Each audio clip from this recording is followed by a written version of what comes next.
Let's begin ionic bonding in this section.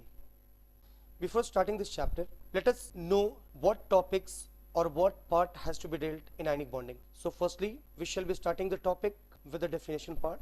Then we shall be moving to the condition part, means in what condition there can be ionic bond between two species. Then we shall be observing the mechanism of ionic bonding, that is, what are the steps involved during ionic bond formation between the species. So these are the three basic things which we have to start in the ionic bonding. So we shall be starting with the definition of ionic bonding. So in the definition part, remember that whenever two atoms undergo loss and gain of electrons during bonding, then that will be called as ionic bonding. So whenever an ionic bond is formed between two atoms, we observe that electrons are completely transferred from one atom to other.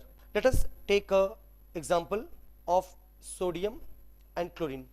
Here, student, remember that the logical approach towards bonding is to increase the stability, which can be increased either by decrease of the energy or by attaining the inert gas configuration, that is NH2NP6. So basically energy is one of the factor, but the energy criteria is totally illustrated with the help of the octet concept, that is NH2NP6 configuration, that whenever an atom during bonding possesses or attains NH2NP6 configuration, that is inert gas configuration, its energy becomes smaller or its energy is lowered and stability is increased.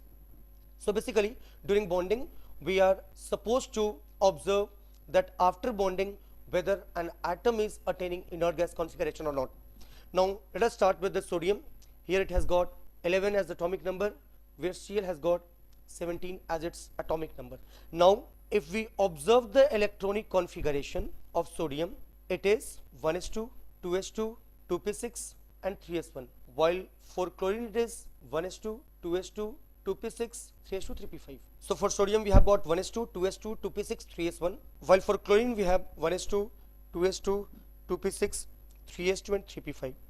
Now let's look on the valence shell, that is the outer shell electronic configuration of both these atoms, that is sodium and chlorine. In sodium, the nth shell, that is the valence shell, is the third shell, which has got a configuration ns1. Here we are calling N as the valence or the outer shell.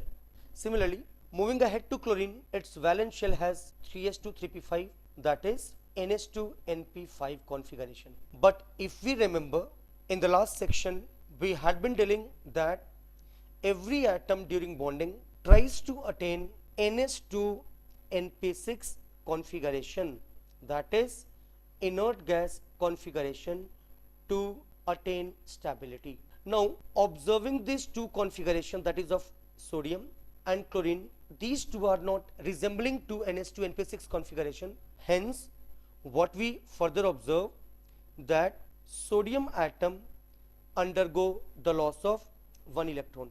Here I am writing minus one electron, means one electron is being removed from the valence shell of sodium atom.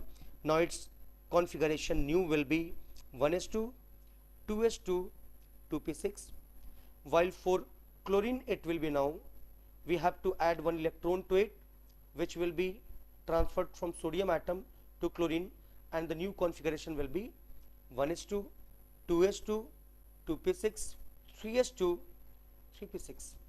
So after the loss of one electron from sodium and gain of one electron by chlorine atom, the new valence shell configuration is 2s2, 2p6, which is now resembling to NH2 NP6 configuration. In the same way, in chlorine also, after the gain of one electron from sodium atom, its new configuration is 3s2 3p6, which is resembling to NH2 NP6. Hence in both the cases, after the loss of one electron from sodium atom, its configuration is resembling to the inert gas configuration, that is NH2 NP6, and also after the gain of one electron by chlorine atom, its new configuration is 3s2 3p6, which is resembling to NH2 NP6 configuration.